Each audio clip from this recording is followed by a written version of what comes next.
मेरी फौज में कोई हिंदू नहीं, मंदिर के पुजारी को नेताजी ने दिया था जवाब। क्या था एक रसोई और 2 रोटी का नियम।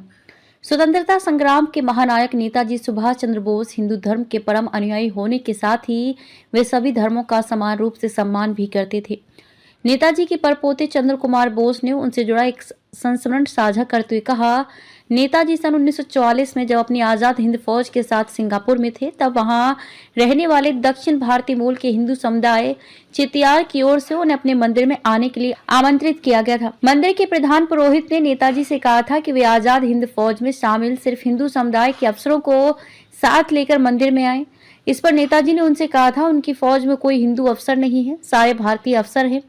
अगर आप मुझे अपने समस्त भारतीय अफसरों के साथ मंदिर में आने की अनुमति देंगे, तभी मैं आपका आमंत्रण स्वीकार करूंगा। नेताजी का जवाब सुनकर प्रधान पुरोहित मुग्ध हो गए थे। उन्होंने सभी अफसरों को साथ लेकर मंदिर आने की अनुमति दी थी। इसके बाद नेताजी आजाद हिंद फौज में शामिल हिंदू, मुस्लिम, सिख, ईसाई, बौद्ध व जैन समेत विभिन्न धर्मों के लोगों के साथ मंदिर गए थे। उन सभी के माथे पर तिलक लगाकर स्वागत किया गया था। नेताजी ने वहां अपने अभिभाषण में सांप्रदायिक एकता का संदेश दिया था। वे सिर्फ भारतीय हैं, किसी धर्म के नहीं। चंद्र कुमार बोस ने आगे बताया, मंदिर से बाहर निकलने पर नेताजी ने माथे पर लगा तिलक पोंछ लिया था। इसका कारण पूछे जाने पर उन्होंने कहा था कि मंदिर के अंदर वे हिंदू थे, बाहर आने पर भारतीय हो गए हैं। आजादी की लड़ाई में वे सिर्फ एक भारतीय हैं, किसी धर्म के नहीं। परपोते ने बताया, नेताजी माँ काली के परम भक्त थे। वे रात भर दक्षिणेश्वर काली मंदिर में उपासना करते थे।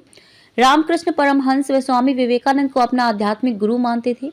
हालांकि उनकी विचारधारा भिन्न थी। वे धर्म के पालन व इसके आचरण को व्यक्तिगत विषय मानते थे। इसलिए आजादी की लड़ाई व राजनीति के मैदान में कभी इसे लेकर नहीं आए। आजाद हिंद फौज में भी उन्होंने इसी अनुशासन को बरकरार रखा। आजाद हिंद फौज में थी सबके लिए एक रसोई। नेताजी के परपोते ने बताया, ब्रिटिश आर्मी में जहां हिंदू, मुस्लिम, सिख, ईसाई समेत सभी धर्मों से संबद्ध सैनिकों के लिए अलग अलग रसोई हुआ करती थी, वहीं नेताजी ने आजाद हिंद फौज में सबके लिए एक ही रसोई रखी थी। वहीं सबके लिए खाना पकता था और सब साथ बैठकर खाते थे। नेताजी हमेशा कहा करते थे कि आजाद हिंद फौज के 60,000 सैनिक सिर्फ और सिर्फ भारतीय हैं। उन्होंने धर्म के आधार पर अपनी फौज गठन नहीं किया और न ही किसी समुदाय के लोगों को इसमें प्राथमिकता दी। आजादी की खातिर मर मिटने को तैयार लोगों को ही उन्होंने अपनी फौज में शामिल किया। परिवार के लिए क्यों बनाया था 2 रोटी का नियम।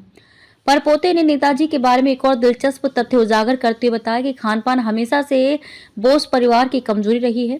हमारे परिवार के लोग ज्यादा खाकर तबीयत खराब कर लेते थे, इसलिए अभिभावक के तौर पर नेताजी ने नियम बनाया था कि रात के भोजन में सबको सब्जी अथवा मांस मछली के साथ सिर्फ 2 रोटी ही मिलेंगी।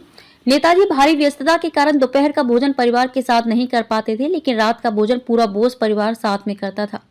संयुक्त परिवार के थे पक्षधर। नेताजी संयुक्त परिवार के पुरजोर पक्षधर थे, क्योंकि वे एकता की ताकत समझते थे। उनका बचपन अपने 7 भाइयों व 6 बहनों के साथ कोलकाता के एल्गिन रोड स्थित मकान में बीता, जो आज नेताजी भवन के नाम से जाना जाता है। बाद में वे अपने बड़े भाई शरद चंद्र बोस के मकान में रहने आ गए। वहां भी पूरा परिवार साथ में रहता था। नेताजी के परपोते का कहना है कि नेताजी को गर्मपंथी स्वतंत्रता सेनानी के तौर पर जाना जाता है, लेकिन वे एक कंप्लीट फैमिली मैन भी थे और परिवार के प्रति पूरी तरह से समर्पित थे। परिवार के छोटे सदस्यों से वे ज्यादा घुले मिले हुए थे। भारी व्यस्तता के बावजूद वे समय निकालकर उनके साथ खेला करते थे। नेताजी देश के किसी भी कोने में क्यों न हो, परिवार के सदस्यों को वहां से नियमित रूप से पत्र लिखा करते थे।